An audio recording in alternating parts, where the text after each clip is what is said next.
दोस्तों आज हम आपको 2023 के 10 ऐसे बड़े मेगा प्रोजेक्ट्स के बारे में बताने जा रहे हैं जिसके बाद भारत की तस्वीर बहुत हद तक बदल जाएगी और भारत के विकास का स्तर अन्य देशों की अपेक्षा काफ़ी बढ़ जाएगा। तो चलिए शुरू करते हैं। Number 1 Bharatmala project. दोस्तों भारतमाला प्रोजेक्ट भारत सरकार की एक महत्वाकांक्षी परियोजना है जिसे भारत सरकार के सड़क परिवहन एवं राजमार्ग मंत्रालय द्वारा 2017 में हरी झंडी दिखलाई गई थी। इस प्रोजेक्ट का प्रमुख उद्देश्य राष्ट्रीय राजमार्गों का विकास करना तथा नए राजमार्गों के अलावा उन परियोजनाओं को भी पूरा करना है जो अभी तक अधूरे रह गए हैं। बंदरगाहों और सड़क गलियारों, नेशनल कॉरिडोर को बेहतर से बेहतर बनाना और राष्ट्रीय गलियारों को विकसित करना भी इस परियोजना में शामिल है। इसके तहत पिछड़े इलाकों, धार्मिक और पर्यटन स्थलों को भी जोड़ने वाले राष्ट्रीय राजमार्ग बनाएंगे जिससे केदारनाथ, बद्रीनाथ, यमुनोत्री और गंगोत्री के बीच की संयोजकता को बेहतर किया जाएगा। दोस्तों सरकार के मुताबिक इस योजना के पूरा होने पर भारतमाला के तहत राजमार्गों की कुल लंबाई लगभग 51,000 किलोमीटर होगी, जिसके पहले चरण में 29,000 किलोमीटर सड़क का निर्माण किया जा रहा है जो 2023 में ही कंप्लीट कर लिया जाएगा और इसमें लगभग 5.5 खरब रुपए व्यय होने का अनुमान है।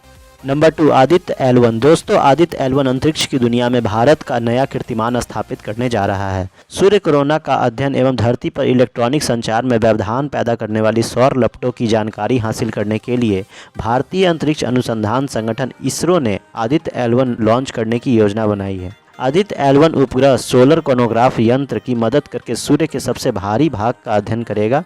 इससे कॉस्मिक किरणों, सौर आंधी और विकिरण के अध्ययन में मदद मिलेगी। दोस्तों आदित्य L1 देश का पहला कोरोनोग्राफ उपग्रह होगा जिसकी लागत लगभग 380 करोड़ रुपए आएगी। इसरो की नई योजना के मुताबिक 200 किलोग्राम वजनी आदित्य L1 को PSLV एक्सेल के द्वारा लॉन्च किया जाएगा।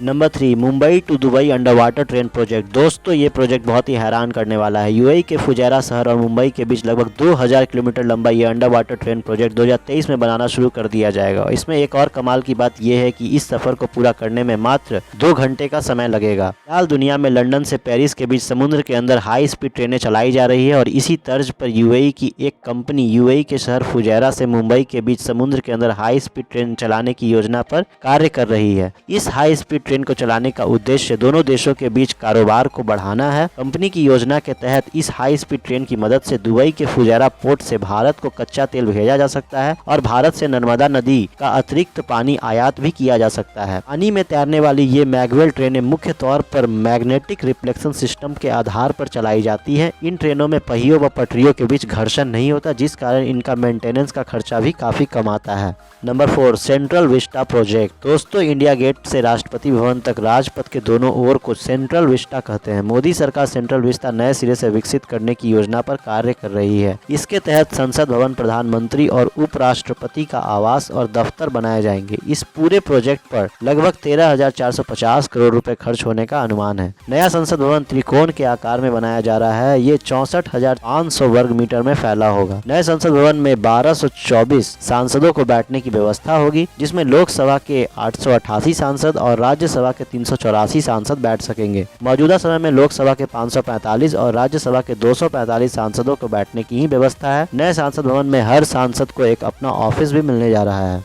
Number 5 Mumbai trans harbour sea link. दोस्तों भारत की आर्थिक राजधानी कहे जाने वाले मुंबई में निर्माणाधीन Mumbai trans harbour sea link Bharat का सबसे लंबा समुद्री मार्ग होगा। Mumbai trans harbour link 6 lane का एक्सप्रेसवे होगा जो मुंबई के सेवरी से शुरू होकर थाने क्रीक को पार करता हुआ नौवा शेवा के पास शिरले में समाप्त होगा।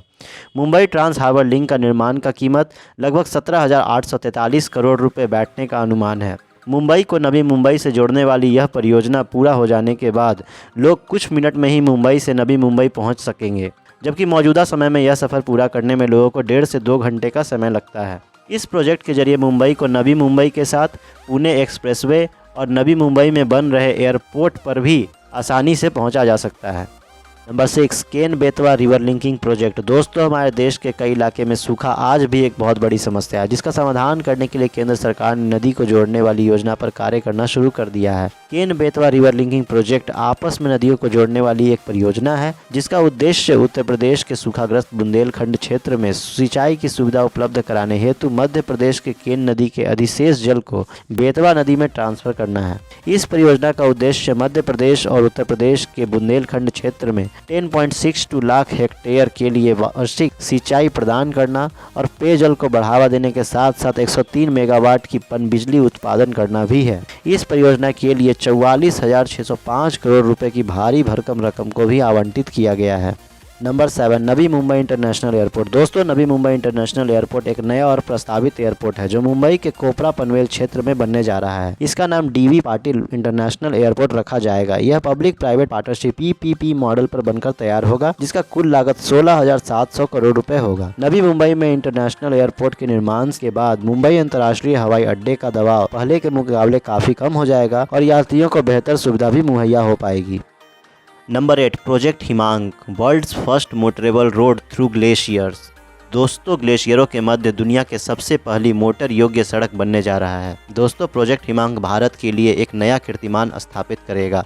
भारत के बॉर्डर रोड ऑर्गेनाइजेशन ने पूर्वी लद्दाख से सटी LOC की सीमा के करीब दुनिया की सबसे ऊंची सड़क बनाने का कार्य शुरू कर दिया है। यह सड़क 19,300 फीट की ऊंचाई पर दुनिया की सबसे ऊंची सड़क होगी जो उमिंगला दर्रे के पास है। सड़क भारत और चीन के बीच विवादित स्थान डोमचक के पास ही है जिससे चीन को बहुत परेशानी होगी। वजह यह है कि सड़क बनाने से पूर्वी लद्दाख और डोमचक जैसे इलाकों के बीच कनेक्टिविटी काफ़ी बढ़ जाएगी जिसके साथ ही सेना की मूवमेंट भी बढ़ाई जा सकती है। इससे युद्ध होने की स्थिति में भारत को एक नया एडवांटेज मिलेगा। Number 9, bullet trains. दोस्तों, साल 2015 में मुंबई से अहमदाबाद के बीच बुलेट ट्रेन शुरू करने की घोषणा की गई थी। बुलेट ट्रेन के लिए भारत ने जापान के साथ समझौता किया था और सितंबर 2017 में इस प्रोजेक्ट का शिलान्यास भी किया गया था।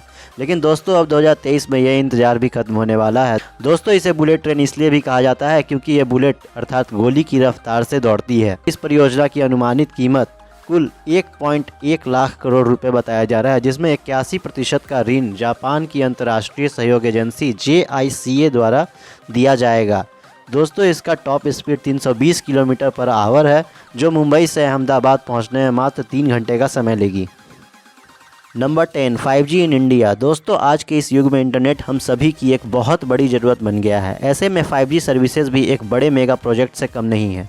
यूँ तो भारत में 5G की शुरुआत अक्टूबर 2022 में ही कर दी गई थी लेकिन यह चुनिंदा शहरों तक ही सीमित थी। अब 2023 में पूरे भारत में 5G सेवा की शुरुआत करने का लक्ष्य रखा गया है। दोस्तों, 5G डाटा सर्विसेज की इस रेस में सबसे पहले जियो और भारती एयरटेल ने 5G सर्विसेज की सेवा देनी शुरू कर दी है। इसका कॉस्ट 4G डाटा से 25 से 30% महंगा होगा तो वहीं इसकी स्पीड 10 गुना ज़्यादा होगी। अब 2 GB की फिल्म डाउनलोड करने में आपको 1 मिनट से भी कम का समय लगेगा। दोस्तों, 5G सभी लोगों के जीवन पर सीधा असर डालेगा, इसलिए यह भी भारत का एक बहुत बड़ा मेगा प्रोजेक्ट साबित होने वाला है।